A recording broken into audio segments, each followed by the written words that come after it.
Selamat siang, salam sejahtera bagi kita semuanya. Shalom, Om Swastiastu, Namo Buddhaya, salam kebajikan. Yang saya hormati Bapak Menko PMK, Pak Menteri Dalam Negeri, Wamen Kementerian Agama, Bapak Pimpinan Otorita Ibu Kota Nusantara, yang saya hormati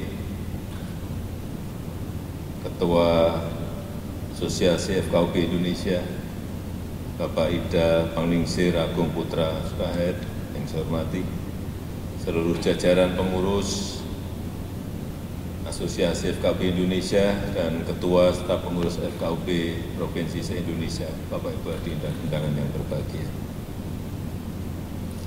Pertama-tama saya ingin menyampaikan ucapan selamat datang di Ibu Kota Nusantara.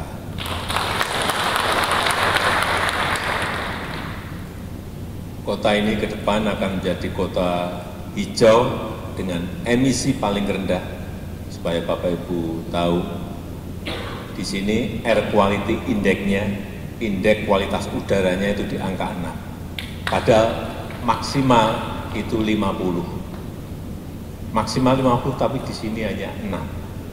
Dan di Jakarta kira-kira hariannya 190. Bukan hanya di Jakarta, di Jabodetabek atau di Jawa rata-rata sudah di atas 400, di atas 100. Inilah gambaran kota masa depan, kota hijau dengan emisi rendah, kota yang ramah karena banyak ruang terbuka hijaunya. Dan saya sering bercerita kalau pas dapat tamu Perdana Menteri atau Presiden dari negara lain, baik masuk ke Istana Bogor, baik masuk ke Istana Jakarta, atau saya terima di Yogyakarta, di Istana Yogyakarta, selalu tamu kita itu kagum. Istananya bagus, gedungnya bagus. Saya kadang-kadang mikirin mau saya jawab apa. Indah, tapi ini bukan buatan kita, buatan kolonial Belanda. Mau saya sampaikan apa adanya kok juga enggak, kita merasa inferior gitu ya. Jadi itulah perasaan saya kalau pas ketemu dengan dipuji tapi saya nggak bisa apa-apa, nggak bisa menjawab apa ya dipuji itu, karena saya tahu mereka juga tahu itu bukan kita yang bikin gitu. Saya kan nggak tahu dia nyindir atau dia memang benar-benar ingin menyampaikan kekagumannya. Ya, nebaknya kan sulit. Itulah kenapa gagasan pindah ibu kota ini sudah muncul sejak tahun 50-60-an di era Bung Karno, yang saat itu akan memindahkan ke Palangkaraya. Tapi 2014 setelah saya dilantik, saat itu saya perintahkan pada Pak Penas untuk mengkaji lagi, coba cek lagi titik-titik mana yang memungkinkan untuk kepindahan. Dan selama 4 tahun, 5 tahun, kajian itu selesai, ada pilihan-pilihan di Palangkaraya, di Kalimantan Selatan, di Mamuju, kemudian di Kalimantan Timur, di IKN ini. Kemudian kita putuskan di sini. Tapi yang saya setelah ini selesai, istananya, kemudian gedung Menko-nya juga hampir selesai. Saya senang bahwa yang mengerjakan 100% adalah putra-putri terbaik kita semuanya. Bahannya ya, hampir 99% dari bahan lokal semuanya. Memang tidak ada unsur-unsur yang lain. Ada yang bertanya pada saya, Pak, lampunya kok bagus sekali. Jangan-jangan dari Itali, bukan. Ini lampu dari Boyolali. Lampunya dari Boyolali. Saya tahu betul yang buat ini siapa, saya tahu. Di desa yang namanya Tumak, di Boyolali. Jadi ya inilah istana sebuah negara besar yang namanya Indonesia.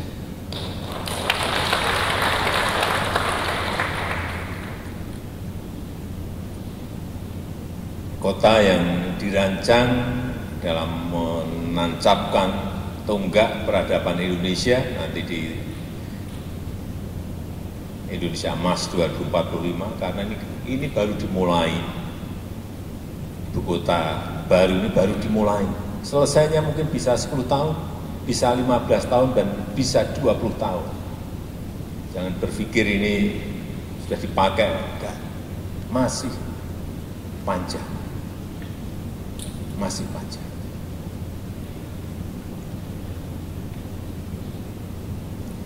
Tapi memang dirancang sejak awal tidak hanya untuk mewujudkan pembangunan, memperlihatkan peradaban baru kita, baik dalam pola pikir, dalam semangat kerja, dengan cara-cara kerja baru, tapi juga memfasilitasi kebersamaan dan kerjasama. Kota yang terbuka, kota yang inklusif untuk semua golongan, kota yang dibangun dari kemajemukan kita, dan kota yang hidup dari banyak interaksi-interaksi sosial yang kita lihat di negara kita. Kita juga ingin IKN menjadi kota global, tapi juga kota majemuk yang mampu memberikan kontribusi signifikan dalam memperkokoh kerukunan dan merawat kebinekaan kita sebagai sebuah bangsa besar.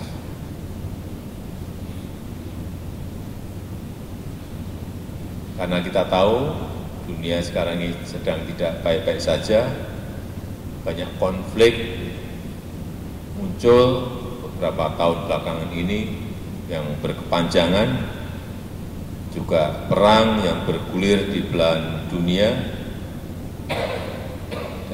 Saat kita merasakan zaman semodern ini masih ada perang. Dan kalau kita berpikir secara normal, oh masih ada.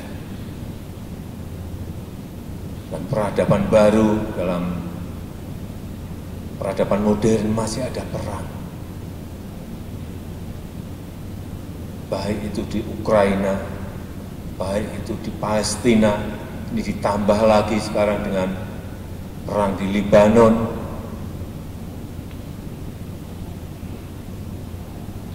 Sehingga membuat yang namanya persatuan, yang namanya kerukunan, yang namanya toleransi, itu merupakan hal yang sangat berharga, sangat bernilai tinggi di negara manapun. Dan kita patut bersyukur di Indonesia nilai-nilai tersebut, kerukunan, toleransi, persatuan, masih bisa terawat dengan sangat baik. Ini juga berkat kontribusi besar Bapak Ibu sekalian yang hadir di sini. FKUB, Asosiasi FKUB, yang ini adalah warisan berharga bangsa kita yang terus harus kita pupuk, kita upayakan bersama, baik dengan mengedepankan dialog, baik dengan menanamkan rasa toleransi sejak dini, serta memupuk nilai-nilai moderasi beragama. Saya sangat menghargai, mengapresiasi peran FKUB selama ini dalam menjaga suasana yang damai, suasana yang harmonis, suasana rukun, sehingga persatuan dan kesatuan kita sebagai bangsa terawat baik dan terus terjaga. Ke depan, saya mengajak kita semuanya untuk terus menjaga situasi yang kondusif ini. Saya tahu seperti yang tadi disampaikan oleh Bapak Ketua, masih ada konflik kecil-kecil, masih ada perselisihan kecil-kecil, tapi sekecil apapun, utamakan segera dibuka ruang dialog agar tidak membesar dalam suasana kebersamaan. Karena kita tahu negara di dunia ini yang paling majemuk ya Indonesia. sukunya, agamanya, adat istiadatnya, budayanya. Jika ada isu yang berpotensi memecah belah, segera, sekecil apapun, segera luruskan dalam suasana yang sejuk, dalam suasana kesejukan, agar stabilitas terus terjaga sehingga pembangunan bisa berlanjut dan pertumbuhan ekonomi kita sebagai sebuah bangsa besar bisa terus kita kembangkan dan kita tingkatkan. Tidak akan mungkin sebuah negara dalam posisi konflik, dalam posisi yang tidak bersatu bisa membangun dengan baik. Nggak ada, rumus itu nggak ada. Negara bisa membangun kalau stabilitas politik, stabilitas ekonomi, stabilitas sosialnya bisa terjaga dengan baik. Dan kita akan menghadapi dua event besar ke depan. Di 20 Oktober akan ada transisi kepemimpinan nasional dari pemerintah sekarang ke pemerintah baru yang dipimpin oleh Bapak Prabowo Subianto, dan juga November akan ada transisi kepemimpinan di daerah, baik itu pilihan gubernur, pilihan bupati, pilihan wali kota, ada di 508 kabupaten kota dan 37 provinsi. Ini adalah perhelatan besar yang juga akan berdampak besar bagi negara kita, sehingga saya minta FKUB juga memberikan perhatian terhadap soal-soal yang berkaitan dengan Oktober maupun yang November. Terakhir, saya berharap semoga kita bersama dalam menjaga persatuan, menjaga kerukunan, dalam menghantarkan bangsa kita mewujudkan cita-cita Indonesia emas betul-betul bisa kita wujudkan bersama-sama.